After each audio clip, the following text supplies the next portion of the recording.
Ladies and gentlemen, hey, hi, how you doing? Welcome back to the channel. Thank you so much for stopping by. It is once again Wednesday, and that of course means it is update day here in MW2, Warzone 2, and DMZ. And over this week, we actually saw several sort of mini updates go live with a few changes here and there. We also have a free update, a free access update dropping for MW2 this weekend, and some new free rewards available in-game for certain players here and there. So quite a bit to break down today. Let's actually start first with the free Modern Warfare 2 update. So surprisingly enough, we do have a free multiplayer access week coming up starting today, actually lasting all the way through next Wednesday, the 26th. This is kind of interesting considering the fact that usually the free access periods are right with the reloaded update, not the launch update. But hey, here we are regardless. We've got the free multiplayer access coming up. This allows anyone to jump into Modern Warfare 2 MP and play a limited amount of the content available. You can use all the weapons and everything there, but you are going to be limited on your modes and your maps and whatnot. So this is the list of everything that's going to be available within the free access period for those of you jumping on for this. So for 6v6 core maps, we've got Farm 18, Shoot House, Shipment, Dome, Himmelmatt Expo, and Paleo's Lighthouse, our new Season 3 map. For the modes you can play on those maps, we got TDM, Hardpoint, Domination, Kill Confirmed, Grind, Gun Game Infected, One in the Chamber, and All or Nothing. We also have Gunfight available as an actual mode as well, and for this you're going to be able to play on Alley, Black Site, Exhibit, and Shipment. You'll also be able to play Ground War on the battle maps, and for this we've got Santa Senia, and you can play standard Ground War there or Ground War Invasions. So this is going to be kicking off about the time that you guys are seeing this video and lasting again until next week, April 26th at 10 a.m. Pacific time. So if you're someone trying to take advantage of maybe the trophy hunt event right now, go and level up some weapons, get some camo unlocks done a bit easier rather than in just multiplayer or just DMZ, prime time to jump on and grind out some games. Now, we also have some free rewards that anyone can earn if you're interested, just simply by watching some competitive Call of Duty this weekend. We do have the Major 4 event going on here, and that means that every single day, Thursday, Friday, Saturday, and Sunday, there's going to be a handful of specific rewards you can earn simply by linking your Activision and your Twitch accounts and watching on twitch.tv/Call of Duty, on youtube.com/Call of Duty League, or the Call of Duty League website. So for these free rewards, again, you just have to watch with your account linked and they'll show up over time. On Thursday, if you watch for 1 hour, you end up getting a 60-minute double XP token and a 60-minute double weapon XP token. If you watch for an hour and a half, you get the Play Your Life calling card. And if you watch for 2 hours on Thursday, you get the I Don't Miss My Ones calling card. Then for Friday, the 21st, if you watch for an hour, you again get a 60-minute double XP token and 60-minute double weapon XP token. If you watch for an hour and a half, you get the Main Stage Ready calling card, and if you watch for 2 hours, you get the Get Carried emblem. For Saturday the 22nd, if you watch for 1 hour, you get the Easy XP weapon sticker. If you watch for 1 hour, you also end up getting the It's My Year calling card. If you watch for an hour and a half, you get 1 hour of double weapon XP and basic double rank XP. And if you watch for 2 hours, you get the Future Pro weapon sticker. And then lastly, on Championship Sunday the 23rd, if you watch for 1 hour, you get a 60-minute double weapon XP token. You also get the Oil Slick weapon blueprint. This is a pistol blueprint. If you watch for an hour and a half, you get a 60-minute double XP token. And if you watch for 2 hours, you got the Get in My Backpack weapon stickers. So handful of free rewards there, the main ones being the double weapon XP, then also that pistol blueprint. Those are the I guess most desirable ones you could say. But hey, free stuff is free stuff. You can't complain about that. If you want to tune into the CDL, you can earn that stuff just by watching. Now there's also even more free rewards now available per this week's sort of weekly update, I guess you could say, via the Recruit a Friend system. So this is something that was introduced with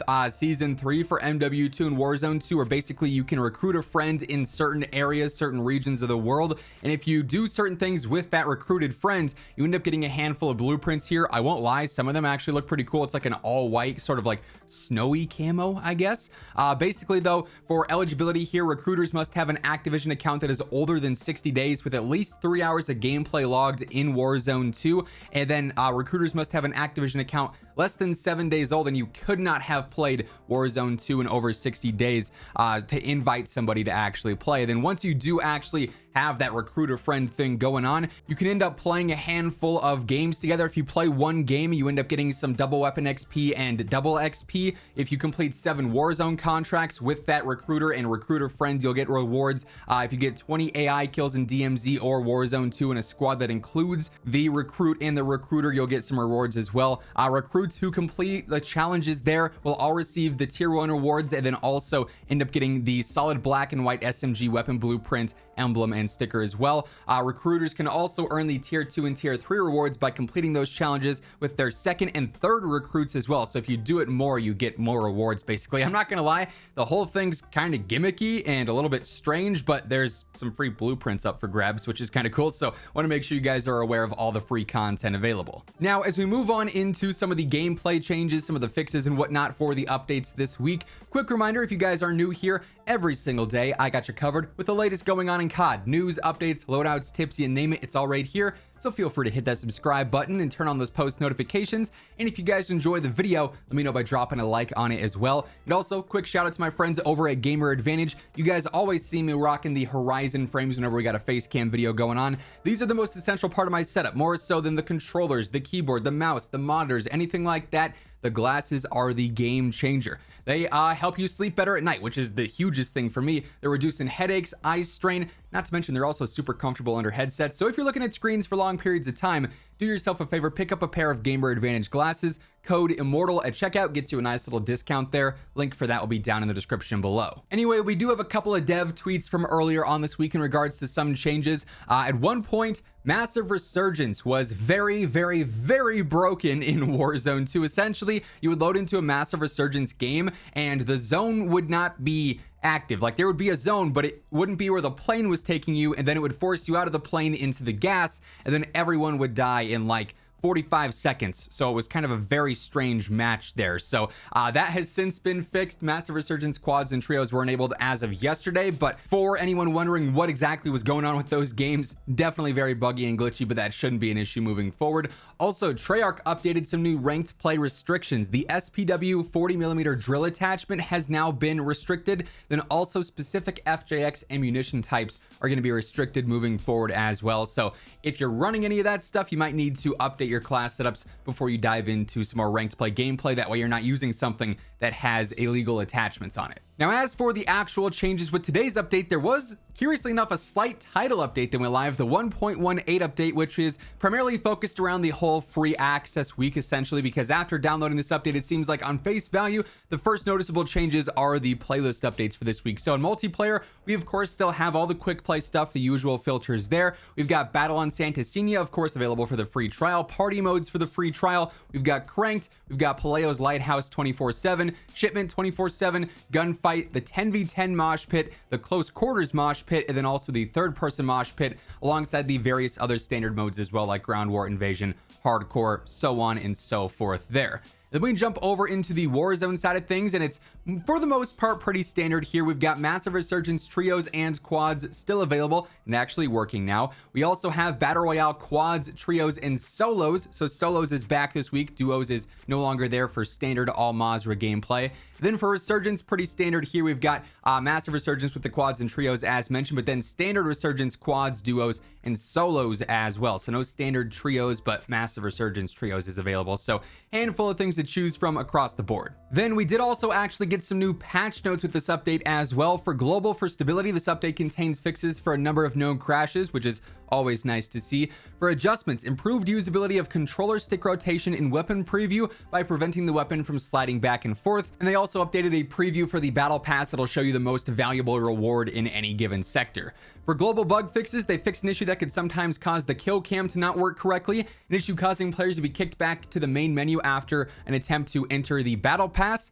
an issue where despite having dismemberment and gore effects turned off, you'd still see some, an issue where CDL weapon stickers were not showing on weapons, an issue where you could trigger the search in the invite players pop-up when you shouldn't, an issue in the events tab where the price of the reward appeared in red even if you had enough trophies to earn it, an issue where rewards in the level progression screen did not have any descriptions, an issue where the player could be kicked back to the main menu after scrolling through their most recent players screen, an issue where players wouldn't see the Paleo's lighthouse rain for whatever reason, and then also an issue where the base TAC 56 would display when previewing non-blueprint rewards for ranked play.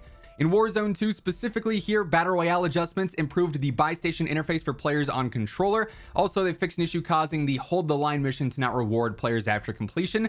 For Battle Royale bug fixes, they fixed an issue causing players to have spawn protection incorrectly after the gulag, an issue causing players to spawn in a Battle Royale lobby with a default operator, then also an issue where players were attempting to open the AAR and crash the after action report.